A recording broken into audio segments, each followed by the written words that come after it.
Bienvenido a tu espacio Tiempo de Reflexión. Hoy con la colaboración del pastor Giovanni Marte Breao. ¿Cuál es la historia de la vida del apóstol Pedro que más se conoce? Sin dudas y sin temor a equivocarme, que Pedro negó a Jesús.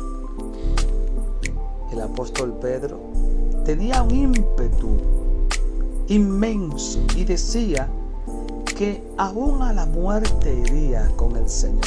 Y Jesús le dijo: Pedro, hay alguien que me ha pedido a ti para zarandearte como a trigo, mas yo he orado al Padre para que no te falte la fe.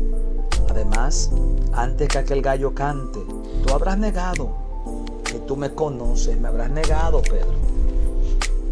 Acontece que Pedro negó a Jesús. Las circunstancias que se dieron allí no justifican la acción de Pedro, pero son dignas de analizar. Pedro, bajo la opresión de que estaban cruzando con Cristo y de que todo el mundo comenzó a identificar quiénes eran sus seguidores, y alguien vislumbró a Pedro y dijo: tú eres.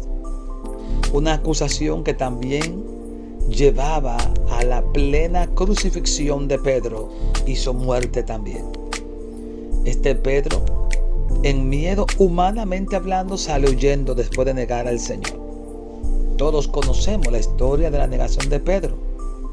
Todos conocemos el Pedro impetuoso que hasta aló una espada, cortó una oreja. ¿Y sabes qué? Pocas personas recuerdan al Pedro que se humilló y fue lleno del Espíritu Santo. Al Pedro que predicó y se ganó 3,000. Al Pedro que predicó y se ganó 5,000. Al Pedro que cuando lo agarraron y lo encerraron para intimidarlo, como Satanás, el Señor lo reprenda, sabía que Pedro tuvo temor a causa de que su vida estaba en juego. Cuando negó a Cristo, volvió con la misma amenaza de: vamos a soltar, pero le vamos a matar si hablan de este Cristo. Cállense. Y le azotaron y sus vidas fueron puestas en una balanza.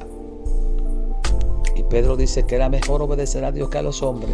Y se sintieron gozosos de sufrir por la causa de Cristo. Ese fue el Pedro que posteriormente el Señor lo usó para sanar enfermos, para ir a la casa de Cornelio, para que viese a los gentiles, porque uno de los principales predicadores a los gentiles fue el apóstol Pedro antes que Pablo, para que vean los gentiles que en Cristo también había esperanza para ellos. Ese Pedro escribe unas cartas universales donde recomienda los pasos necesarios para poder mantenerse firme. Haciendo estas cosas no caeréis jamás, dice en una de sus cartas. Añadid a vuestra fe virtud, a la virtud conocimiento, y al conocimiento dominio propio. Porque si estas cosas están en vosotros y sobreabundan, no van a estar ociosos. Este Pedro es el que el Señor le dijo: Pedro, me amas, apacienta mis ovejas. Este Pedro que tiene tantas y tantas virtudes en el Señor, no se recuerda mucho por esto. Se recuerda por sus fallas. No importa la cantidad de veces que Dios te ponga en alto, ni la cantidad de veces que Dios muestre que Él te ama, que Él te usa, que tú eres diferente. Siempre se va a acordar del Pedro que negó a Jesús. Porque el ser humano es así. Tus cosas malas van a ser recordadas 2000 años después, y pocos hablarán a favor de tus logros y tus triunfos. Y cuando haya que hablar de ti, van a decir: Él solamente hizo lo que tenía que hacer porque siervos inútiles somos. Y van a interpretar un versículo aplicándolo en otro sitio con tal de no darte el mérito de que Dios te ha levantado y te ha usado. Y seguirán utilizando tu historia de las veces que tú fallaste para con ellas intentar detener las muchas veces que tú has triunfado en el Señor. Pero tú no puedes permitir que por errores del pasado tu presente sea lacerado y tu futuro sea entorpecido.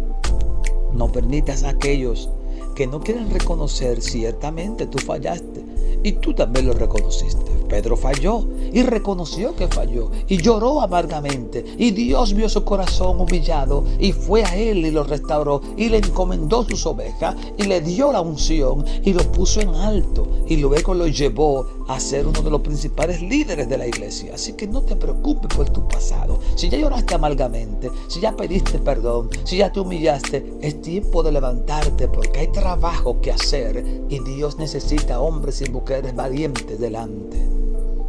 Donde quiera que tú estés, trabajo, universidad, estudio, donde quiera que te encuentres, van a tener ahí bajo la haz una espada que dice desde la punta y hasta la parte de agarrarlo, los errores de fulano. Y cada vez que tú intentes subir, la van a sacar y te van a amenazar con romperte con ella. No permita que esos errores que ya fueron saneados sigan redefiniendo tu vida. Avanza y espera, porque Dios te pondrá sobre una roca y Él estará contigo en todo. Dios te bendiga y te guarde.